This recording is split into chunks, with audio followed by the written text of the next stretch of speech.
بسم اللہ الرحمن الرحیم۔ السلام علیکم ناظرین کرام۔ قوم امالیکہ کے ظالم و جابر بادشاہ جالوت کی فوج کے مقابلے میں صف آرا بنی اسرائیل کے بادشاہ حضرت طالوت کے لشکر میں ایک کم عمر نوجوان بھی اپنی غلیل کے ساتھ شامل تھا۔ کیونکہ نو عمر ہونے کی وجہ سے اسے اسلحہ نہیں دیا گیا تھا، جالوت جسم کو سامان حرب سے سجائے نہایت رونت اور تکبر سے شاہی سواری پر بیٹھا اہل ایمان کو دعوت مبارزت دے رہا تھا۔ ابھی بنی اسرائیل کا یہ چھوٹا سا لشکر کوئی فیصلہ بھی نہ کر پایا تھا کہ اچانک ان کی صفوں میں موجود یہ کم عمر نوجوان عقاب جیسی برق رفتاری سے باہر نکلا اور جالوت کے سامنے پہنچ کر اسے للکارنے لگا۔ گوشت کے پہاڑ، لہیم شہیم اور طویل القامت جالوت نے حیرت کے ساتھ نوجوان کو دیکھا تو حقارت سے بولا، جا میری آنکھوں کے سامنے سے دور ہو جا، میں تجھے قتل کرنا پسند نہیں کرتا۔ بے خوف نوجوان نے بادشاہ کی آنکھوں میں آنکھیں ڈال کر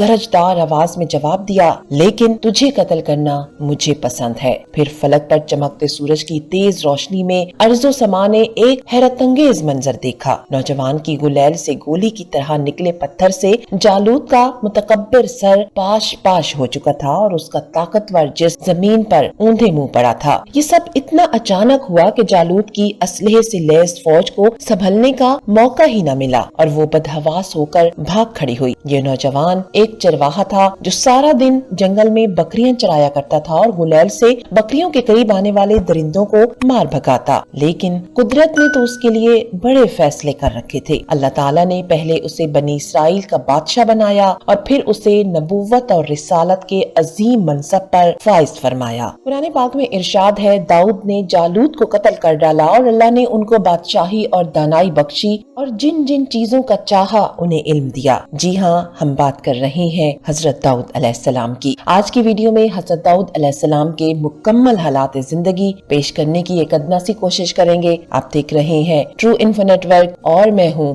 آمنہ گل۔ ناظرین کرام، حضرت داؤد علیہ السلام 965 قبل مسیح میں فلسطین میں پیدا ہوئے۔ آپ حضرت ابراہیم علیہ السلام کی نسل میں سے تھے۔ محمد بن اسحاق حضرت وہب بن منبع رحمۃ اللہ علیہ کے حوالے سے تحریر کرتے ہیں کہ حضرت داؤد پستہ قد تھے، آنکھیں نیلی تھیں، جسم پر بال بہت کم تھے، چہرے سے پاکیزگی جھلکتی تھی، نہایت ہمدرد، قوی، بہادر اور نجر ہونے کے ساتھ ساتھ حکمرانی اور فیصلہ کرنے کی قوت تحفہ خداوندی تھی۔ حضرت داؤد سے قبل بنی اسرائیل میں نبوت آل لاوی بن یعقوب علیہ السلام میں چلی آ رہی تھی، جبکہ بادشاہت دوسرے خاندان یہودا بن یعقوب علیہ السلام میں تھی، لیکن اللہ رب العزت نے پہلی مرتبہ دونوں اعزازات ایک ہی شخصیت میں جمع فرما دیے۔ حضرت داؤد اللہ کے برگزیدہ نبی اور رسول تھے اور بادشاہ بھی۔ انبیاء کرام میں حضرت آدم علیہ السلام کے بعد حضرت داؤد ہی وہ پیغمبر ہے جنہیں قرآن کریم نے خلیفہ کے لقب سے نوازا۔ قرآن کریم میں ارشاد باری تعالیٰ ہے، اے داؤد،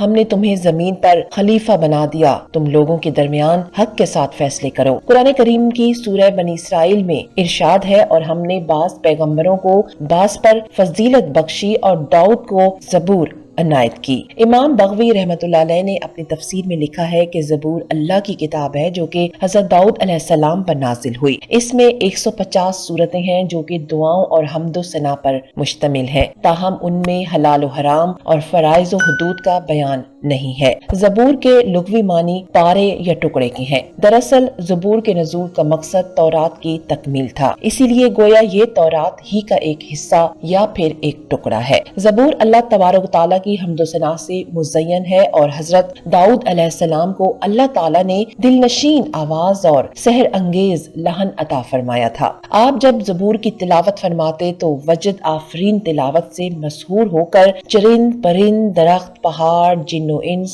دریا و سمندر، یعنی سب اللہ تعالیٰ کی حمد و ثنا میں محو ہو جاتے۔ اسی لیے آج تک لحن داؤدی ضرب المثل ہے۔ مسند احمد میں حضرت ابو ہریرہ رضی اللہ تعالیٰ عنہ سے مروی ہے کہ رسول اکرم صلی اللہ علیہ وآلہ وسلم نے فرمایا کہ داؤد علیہ السلام پر کرت کو آسان اور ہلکا کر دیا گیا تھا۔ وہ اپنے گھوڑے پر زین کسنے کا حکم فرماتے اور اس سے پہلے کہ زین کسی جاتی آپ پوری زبور تلاوت کر چکے ہوتے۔ حضور نبی کریم صلی اللہ علیہ وآلہ وسلم جب حضرت ابو موسیٰ اشعری رضی اللہ تعالیٰ عنہ کی تلاوت قرآن سنتے تو فرماتے ابو موسیٰ کو اللہ نے لحن داؤدی عطا فرمایا ہے۔ قرآن کریم کی 9 سورہ مبارکہ، سورہ بقرہ، سورہ نساء، سورہ مائدہ، سورہ نام، سورہ اسراء، سورہ انبیاء، سورہ نمل، سورہ سبا اور سورہ سعد میں 16 مقامات پر حضرت داؤد کا ذکر کیا گیا ہے۔ بعض صورتوں میں تفصیل سے اور بعض میں مختصر طور پر ان کے حالات و واقعات بیان کیے گئے ہیں، جبکہ ان پر نازل کرتا کتاب زبور کا 3 صورتوں میں ذکر ہے۔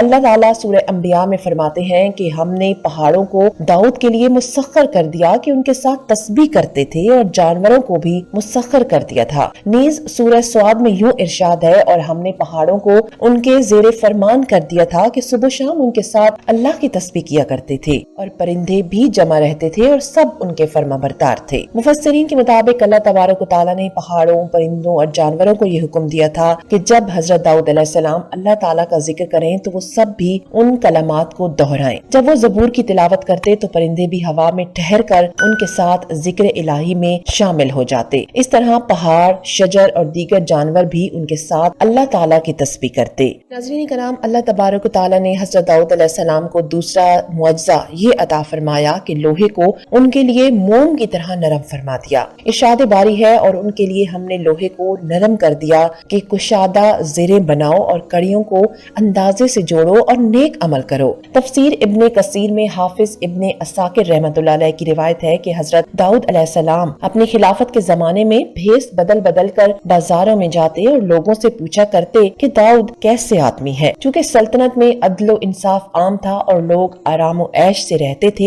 کسی کو حکومت سے کوئی بھی شکایت نہ تھی، اسی لیے آپ جس سے بھی سوال کرتے وہ حضرت داؤد علیہ السلام کی تعریف ہی کرتا۔ اللہ تعالیٰ نے آپ کی تعلیم کے لیے ایک فرشتے کو انسانی شکل میں بھیجا تو آپ نے حسب عادت اس سے بھی وہی سوال کیا۔ فرشتے نے جواب دیا، داؤد بہت ہی اچھے آدمی ہیں، وہ اپنے نفس اور اپنی ریت کے لیے بھی بہترین ہیں، مگر ان میں ایک عادت ایسی ہے کہ وہ نہ ہوتی تو کامل انسان ہوتے۔ داؤد علیہ السلام نے پوچھا، وہ کیا عادت ہے؟ فرشتے نے کہا، وہ اپنے اور اہل و عیال کے خرچ کے لیے بیت المال میں سے لیتے ہیں۔ یہ بات سن کر حضرت داؤد علیہ السلام نے دعا فرمائی، اے اللہ مجھے ایسا کوئی کام سکھا دے جو میں اپنے ہاتھ سے کروں اور اس کی اجرت سے اہل و عیال کے اخراجات پورے کر سکوں، عوام کی خدمت اور سلطنت کے تمام کام بلا معاوضہ کروں۔ ان کی دعا قبول فرمائی گئی اور انہیں زرہ بنانے کا ہنر سکھا دیا گیا۔ قرآن کریم میں ارشاد ہے، ہمارے بندے داؤد کو یاد کرو جو صاحب قوت تھے اور بے شک وہ رجوع کرنے والے تھے۔ مفسرین فرماتے ہیں کہ اس آیت مبارکہ میں اللہ تعالیٰ نے حضرت داؤد کے بہت زیادہ عبادت میں مصروف رہنے کی جانب اشارہ فرمایا ہے۔ حدیث مبارکہ میں آتا ہے کہ اللہ تعالیٰ کو سب سے زیادہ محبوب نماز داؤد علیہ السلام کی نماز اور سب سے زیادہ محبوب روزے داؤد علیہ السلام کے روزے ہیں۔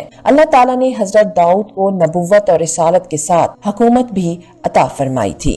اللہ تبارک و تعالیٰ ارشاد فرماتے ہیں، اور تم ان لوگوں کو خوب جانتے ہو جو تم میں سے ہفتے کے دن مچھلی کا شکار کرنے میں حد سے تجاوز کر گئے تھے، تو ہم نے ان سے کہا ذلیل و خوار بندر ہو جاؤ۔ مفسرین کے مطابق صورت مسخ ہونے کا یہ واقعہ حضرت داؤد کے زمانے میں پیش آیا۔ بنی اسرائیل کے لیے ہفتے کا دن صرف عبادت کے لیے مخصوص تھا اور اس دن مچھلی کے شکار سمیت ہر دنیاوی کام ممنوع تھا، لیکن سمندر کے کنارے آباد مچھلی کے شوقین ان لوگوں نے حکم کی نافرمانی کی جس پر اللہ تعالیٰ نے ان کی شکلوں کو مسخ کر دیا اور پھر 3 دن بعد وہ سب لوگ مر گئے۔ حضرت داؤد علیہ السلام نے 100 سال کی عمر میں وفات پائی۔ آپ نے وسیع و عریض سلطنت پر 40 سال حکومت کی۔ یہودی، مسلمان اور عیسائی اس بات پر مکمل اتفاق کرتے ہیں کہ نبی خدا داؤد علیہ السلام یروشلم میں مدفن ہے۔ ویڈیو اگر پسند آئے تو شیئر کر کے حوصلہ افزائی ضرور کیجیے گا۔